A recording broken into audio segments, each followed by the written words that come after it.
Merci chers internautes pour votre fidélité nous accorder. Vous nous suivez au travers vos écrans, vos téléphones. Vous faites bien. C'est votre magazine Café écologique. Et aujourd'hui, nous sommes avec notre expert en environnement, lui qui se nomme John Lufukaribou de l'ONG Fored. Et aujourd'hui, nous allons traiter notre sujet que vous allez à bientôt découvrir. Vous le savez très bien que le 22 juillet de chaque année, l'humanité célèbre la journée mondiale de l'urgence climatique. Et dans notre pays, actuellement, dans notre pays, nous faisons face à la crise climatique. Oui, monsieur John Lufukaribou, qu'est-ce qu'on peut retenir sur cette journée? Oui, en fait, comme vous le savez, le monde entier traverse un défi qui est un défi global, c'est le changement climatique. Étant donné que c'est déjà un défi global et aujourd'hui nous sommes dans la ligne qu'on appelle Code rouge. Alors, c'est pour cela qu'on a décrété une journée sur l'urgence climatique qui se célèbre le 22 juillet de chaque année. Et selon vous, est-ce que cette journée vient pour mettre fin à cette problématique? Oui, cette journée, c'est comme tant d'autres, c'est juste une interpellation pour stimuler à quelqu'un, pour demander à chacun et pour interpeller que chacun doit s'y mettre. Comme c'est une crise mondiale, et tous ceux qui habitent sur la terre doivent en prendre conscience. Et merci, chers internautes. Si vous n'êtes pas encore abonné sur notre chaîne, vous pouvez vous abonner et ne manquez pas à revoir et à visualiser évidemment nos vidéos qui sont déjà publiées et partagées au maximum. Et nous allons traiter notre sujet qui est nommé traiter de non-prolifération des combustibles fossiles. Et nous allons traiter notre sous-thème qui est les causes, et nous devons savoir les causes. Oui, monsieur John, quelles sont évidemment les causes de cette problématique? Merci beaucoup. En fait, comme je viens de le souligner, l'urgence climatique oblige à tout le monde de faire quelque chose. Ainsi, il y a une initiative qui s'appelle Traité de non-prolifération des combustibles fossiles. Alors, on doit savoir pourquoi nous avons besoin de ces traités et enfin on saura qu'est-ce que ces traités, c'est quoi au juste.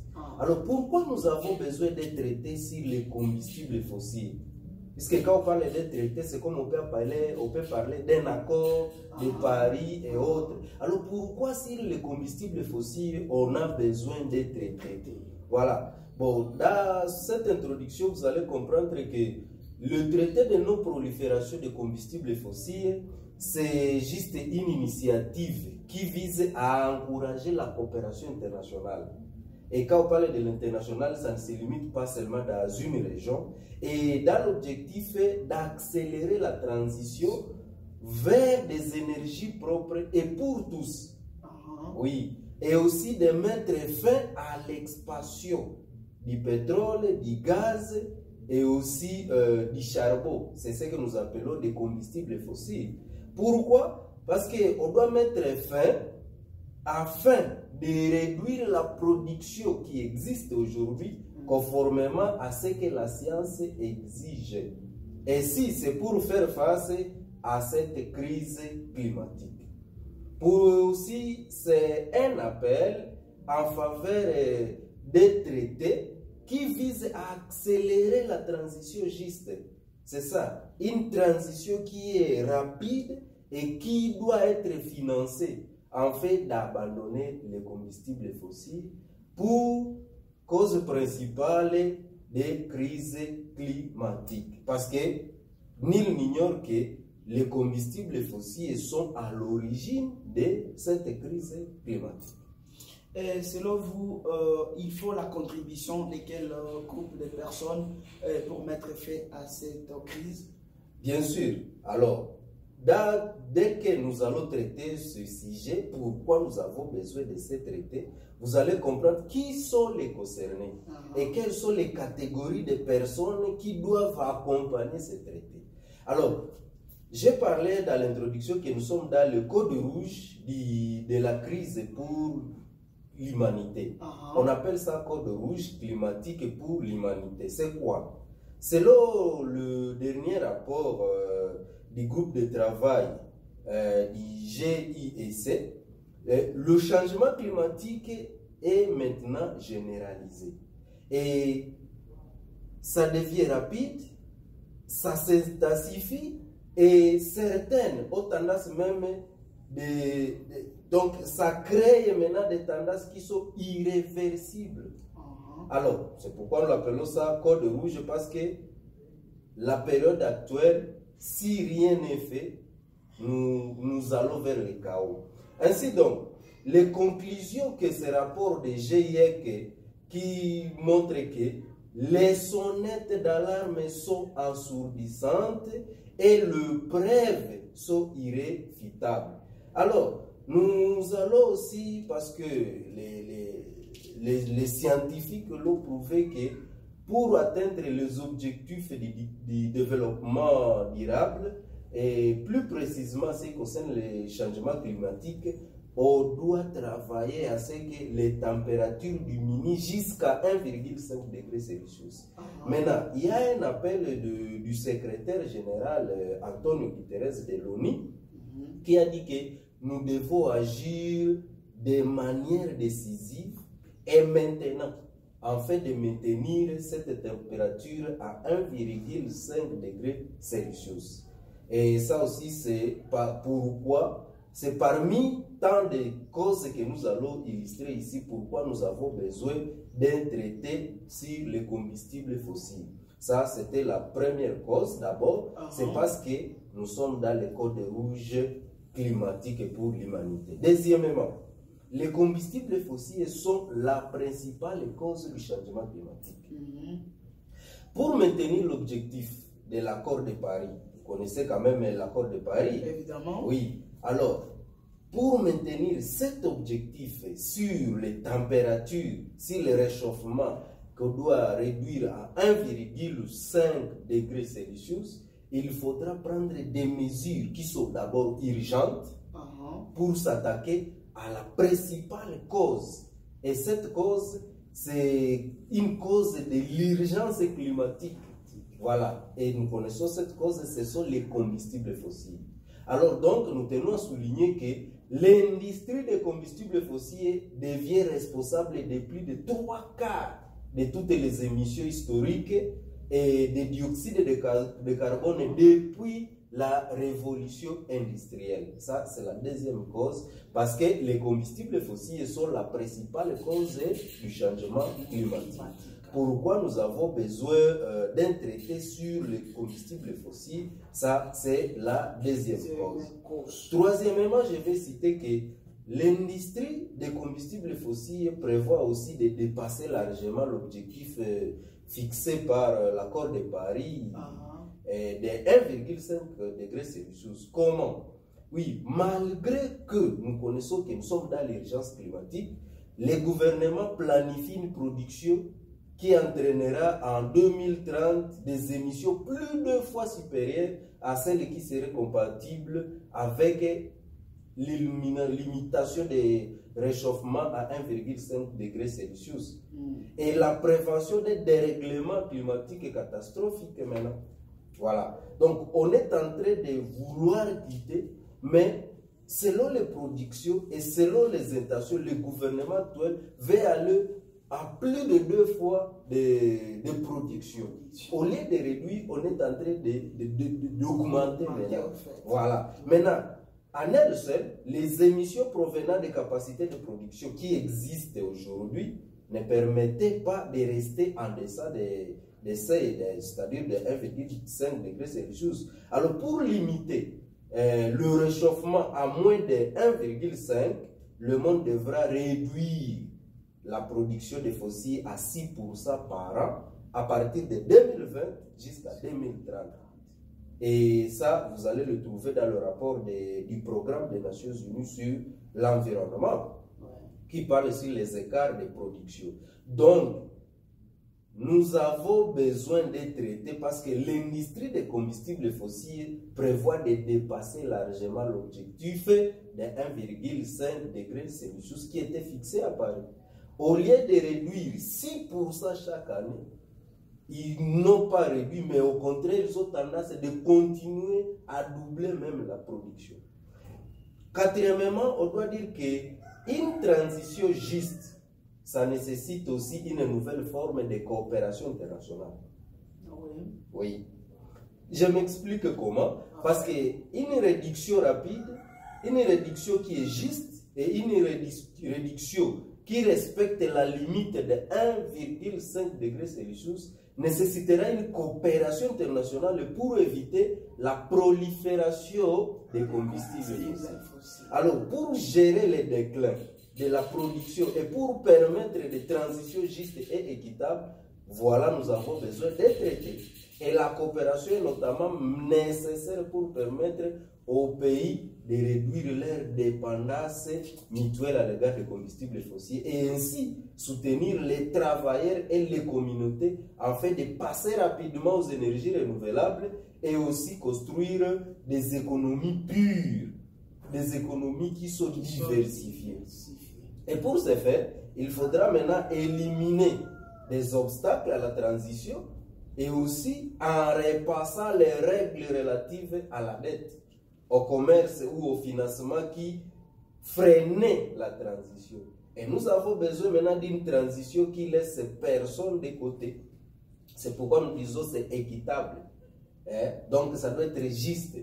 On ne doit pas seulement catégoriser ou privilégier une catégorie. Donc, quatrièmement, je souligne que nous avons besoin d'une transition juste qui nécessite une forme de coopération internationale. Ça, c'est l'équité pour ne laisser personne à côté. Et cinquièmement, je voulais dire que l'élimination progressive des combustibles fossiles nécessite aussi des mesures du côté de l'offre, c'est-à-dire pour compléter les réductions des émissions de gaz à effet de serre ou de carbone. Je m'explique comment. Parce qu'au cours des dernières décennies, les négociations se sont concentrées sur la réduction des émissions. Et on néglige maintenant la production des combustibles fossiles. Alors, le succès de ces efforts est limité par l'industrie. Et ces industries font quoi, ces succès? Ça verrouille la production limitée, ça limite la compréhension par le public, bien sûr, et son rôle de cette production dans la crise. Alors, pour rester et pour accomplir l'objectif de seuil de descente de 1,5 degrés Celsius, il est nécessaire de compléter les mesures de réduction et des émissions. Par quoi maintenant? Par des actions qui visent à réduire les productions et l'offre aussi des combustibles fossiles.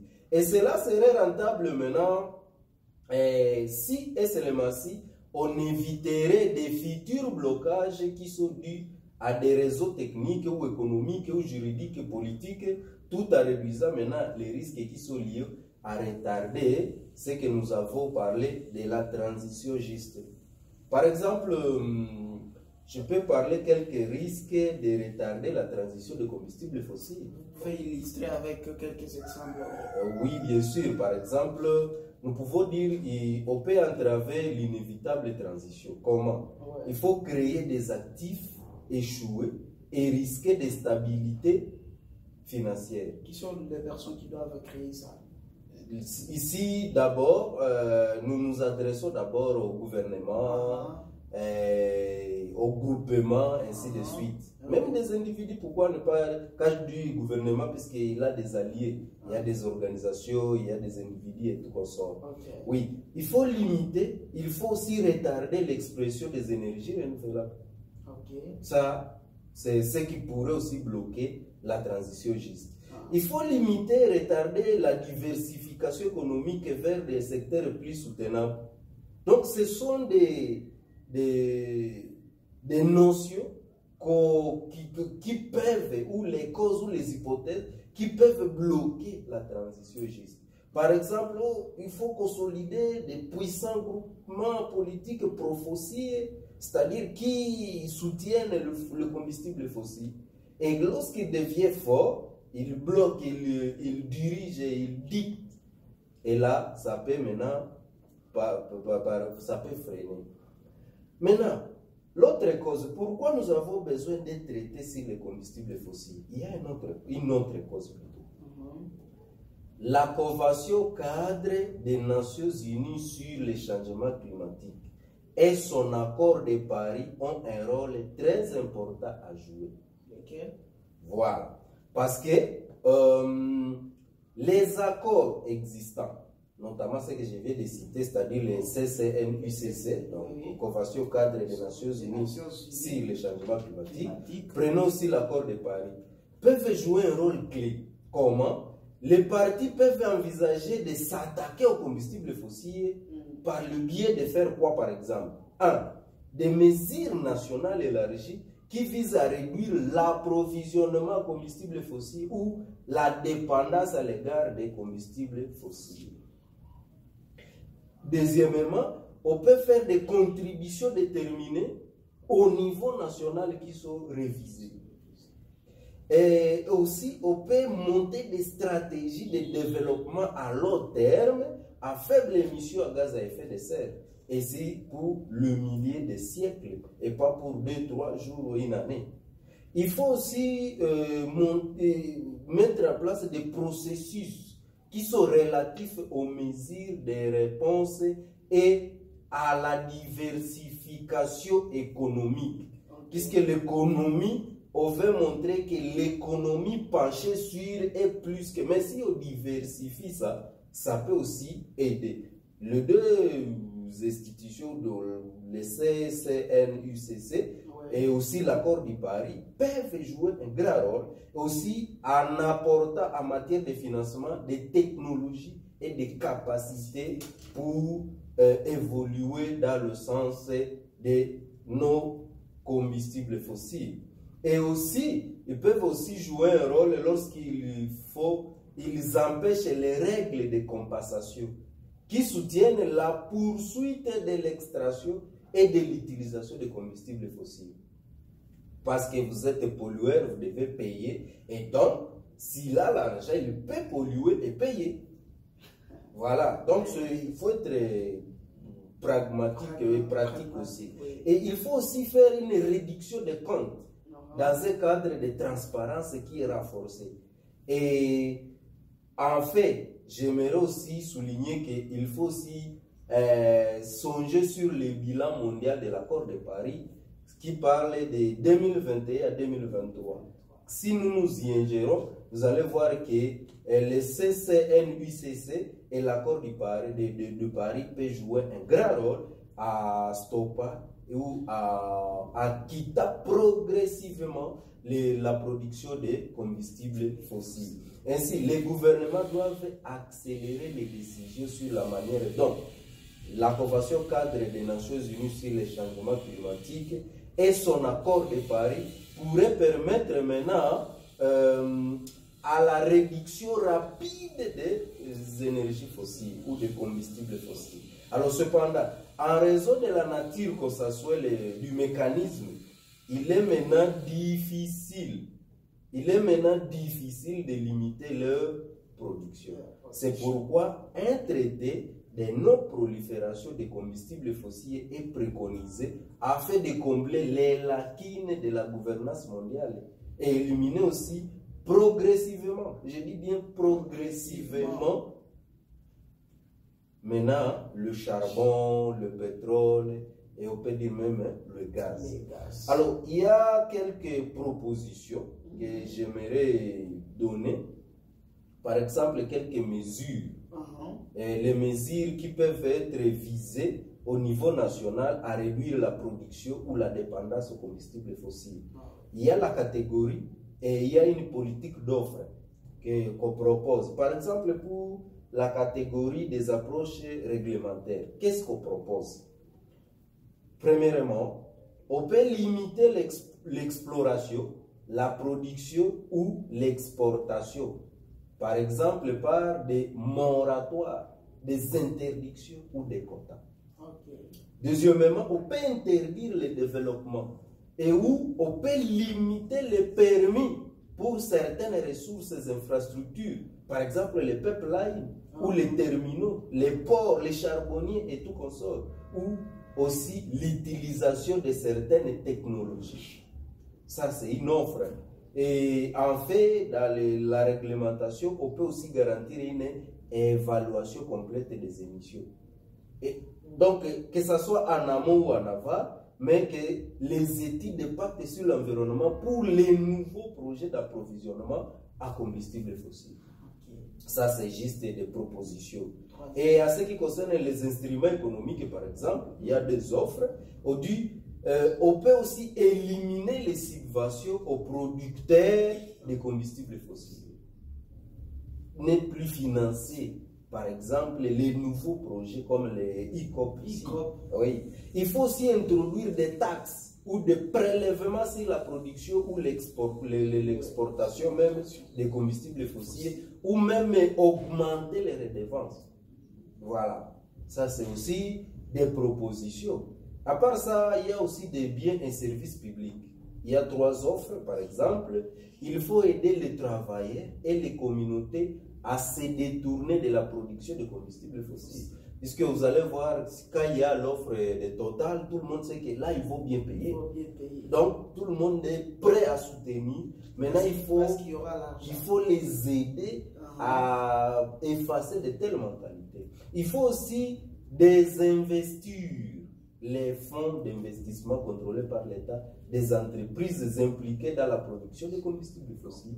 Et en fait, la 3e proposition, c'est restreindre le financement des projets d'approvisionnement en combustibles fossiles et par des institutions financières publiques, par exemple les agences de crédit à l'exportation ou même les banques nationales et multilatérales. Ça aussi, c'est une autre offre. Et dans la catégorie d'information et transparence, il y a 2 propositions. Notamment, il faut exiger des entreprises qu'elles rendent compte des risques climatiques. Et ces risques doivent être à long terme qui soient associés à la production et à l'exploration même à forte intensité de capital. La 2e proposition, c'est fixer des objectifs, ok? Et ces objectifs de réduction de la production de combustibles fossiles et rendre compte des progrès accomplis parallèlement au compte existant en matière d'atténuation des changements climatiques. Par exemple, en utilisant un cadre de comptabilisation des émissions basées sur l'extraction. Voilà. Et nous sommes Total, nous sommes en train de produire, mais on veut quitter progressivement. Et là, vous devez rendre compte disant non, cette année, pour réduire les productions, nous avions quitté le projet ICOP. Nous avions stoppé ICOP. Et nous ne finançons plus, mais les fonds qui devraient être versés ou qui devraient être subventionnés pour ICOP, nous les avons maintenant désinvestis pour les investir dans des énergies propres. Donc ce sont là les comptes que de telles entreprises devraient nous fournir. Et en fait, il faut aussi soutenir, il faut qu'il y ait un soutien international accru. C'est-à-dire quoi? Les pays du Nord qui apportent un soutien supplémentaire aux pays du Sud en matière de financement, en matière de technologie et de renforcement des capacités afin de permettre une transition vers 100% d'énergie renouvelable, une diversification économique des secteurs et des économies qui dépendent maintenant des combustibles fossiles, une transition juste pour les travailleurs et aussi les communautés. Bon, si je me fais comprendre, c'est-à-dire que tous les fonds viennent du Nord. Maintenant, au lieu d'investir ces fonds dans les technologies qui appuient les combustibles fossiles, dans les projets et autres, on devrait maintenant faire l'inverse. Le même financement peuvent être jetés ou injectés dans le pays ici, maintenant pour soutenir la transition juste. Donc c'est en bref ça. Et c'est parmi les causes que nous pouvons dire que pourquoi nous avons besoin d'être traités sur le combustible fossile. La liste est vraiment exhaustive. Exhaustive et la matière est là. Par exemple, il faut qu'il y ait des mesures qui sont supplémentaires et qui seront aussi nécessaires pour atteindre les objectifs de l'accord de Paris, comme nous le savons. Alors, imaginons que si l'accord de Paris existe de tout le pays, ou exige de tous les pays qu'ils prennent des mesures pour réduire leurs émissions nationales, il ne limite pas directement les forces du marché et les incitations financières à court terme.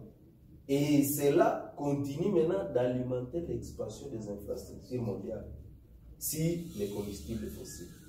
Alors, ceci risque d'enfermer le monde dans une trajectoire à forte émission. Puisque si vous lisez l'accord du préambule jusqu'à la conclusion, vous ne trouverez jamais où parle que les combustibles fossiles sont à l'origine ou cause à majorité des changements climatiques. Alors, du fait là, du fait d'ignorer, ça permet maintenant les acteurs dans le combustible de faire ce qu'ils veulent. Ils commencent maintenant ils créent de nouveaux, ils mettent en place et ils réalisent de nouveaux projets. Mais les combustibles fossiles, comme ils ne sont nulle part mentionnés dans l'accord de Paris ou dans la Convention 4 même des Nations Unies sur les changements climatiques, maintenant, des mesures supplémentaires sont nécessaires pour compléter l'accord de Paris. Et c'est parmi une des causes que nous pouvons dire pourquoi nous avons besoin de traiter sur les combustibles fossiles. Par exemple, il faut avoir une transition mondiale juste. Ça, c'est dans le premier domaine. Une transition mondiale qui est juste. Comment? C'est lorsqu'on arrive à permettre une transition juste à l'échelle mondiale pour tous les pays, les travailleurs et toutes les communautés, notamment en soutenant la transition pour s'affranchir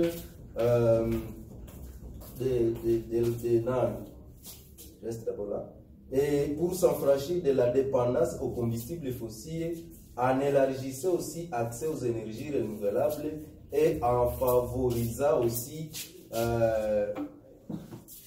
un développement économique et ainsi de suite.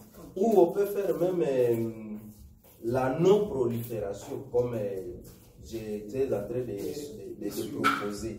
C'est-à-dire, il faut empêcher la prolifération du charbon ou du pétrole ou du gaz. Et aussi à stopper toute nouvelle exploration ou production. Lorsqu'on est en train de stopper ça, on limite la prolifération. Et en fait, ce qu'on propose, c'est un retrait progressif et aussi équitable. C'est-à-dire réduire progressivement la production qui est maintenant actuellement en cours des combustibles fossiles. Et ceci va conformément maintenant à l'objectif climatique mondial qui est de réduire jusqu'à 1,5 degrés Celsius d'une manière juste, je souligne d'une manière juste et aussi d'une manière équitable. C'est ce qu'il faut faire. Alors, les nations riches ayant une capacité et une responsabilité historique en matière d'émissions devront effectuer maintenant la transition plus rapidement que d'autres. C'est là que je joue. Vous avez la capacité, alors vas-y directement, parce que les autres peuvent emboîter maintenant le pas. Voilà. Ça, c'est aussi parmi les causes. Et je pourrais aussi souligner une autre cause, c'est la transition effective qui doit être basée sur l'équité. Et comment on peut y arriver? Bon, là, il faut faire des efforts pour viser à éliminer progressivement les combustibles fossiles, en mettant en œuvre des solutions par le biais d'une coopération multilatérale. Et cette coopération a plus de chances d'être efficace si elle est juste. Alors, pour créer une véritable dynamique, nous avons besoin d'une vision qui est universelle et partagée d'une manière à aller vers une transition juste à l'échelle mondiale. Alors, dans cette transition, les pays les plus riches, moins dépendants et plus dotés d'une plus grande capacité financière et institutionnelle devraient opérer la transition plus rapidement que les pays moins riches. Voilà. Et maintenant, les pays les plus pauvres, plus dépendants et disposant de capacités moindres, auront maintenant besoin d'un soutien au niveau international plus important. Vous voyez? Là, chacun joue son rôle pour maintenant atteindre l'équité et l'égalité. Alors, pour y parvenir à une transition qui est complète, les pays riches devront étendre leur soutien financier, leur soutien technologique et leur soutien dans le renforcement des capacités aux pays dont les capacités sont plus limitées. Voilà. Merci beaucoup, cher défenseur des droits de l'environnement, John Loufou Caribou. Je pense que nous sommes vers la fin de notre émission magazine Café écologique. Mesdames, Messieurs, vous nous suivez au travers vos téléphones, vos écrans, ça fait du bien. Et nous sommes en direct avec John Loufou Caribou. Il est environnementaliste et défenseur des droits de l'environnement de l'ONG Fored. Alors, nous allons terminer notre entretien. Et M. John Loufou Caribou, vous pouvez donner votre mot de la fin puisque nous sommes vers la fin. Oui, en fait, comme conclusion, j'aimerais dire que nous sommes en train de parler du traité de non-prolifération et nous disons pourquoi c'est important ou c'est utile aussi d'avoir ce traité de non-prolifération sur le combustible fossile parce que ce n'est pas la première crise mondiale. Il y a des crises qui ont survécu les crises mondiales, par exemple la crise sur les armes nucléaires, les armes de destruction massive. Lorsque cette crise avait eu, il y a eu des traités, il y a eu des solutions. Le monde s'est mis ensemble pour trouver des solutions et ils ont créé des traités. Et voilà, aujourd'hui, nous sommes aussi dans une crise climatique. Donc, aujourd'hui aussi, étant donné que nous sommes dans une crise, il nous faut aussi les traités de non-prolifération à ce qui concerne les combustibles fossiles. Pourquoi les combustibles fossiles? Parce que ce sont là les causes de cette crise. Donc, le traité va s'attaquer aux causes. Voilà. Donc, en fait, ça a sa place aujourd'hui même. Et pour souvenance, c'est le moment. Nous devons prendre des décisions. Nous devons travailler d'une manière décisive. Et pour y arriver, que chacun contribue selon les moyens ou le pouvoir, là où il a le pouvoir de contribuer. Pour mettre fin à cette crise climatique. Eh bien, nous sommes à la fin de notre magazine Café écologique. J'ai été avec M. John Loufou Caribou. Il est environnementaliste et défenseur des droits de l'environnement. Restez branchés et ne manquez pas nos prochains rendez-vous en vous abonnant massivement sur notre chaîne YouTube. Merci beaucoup.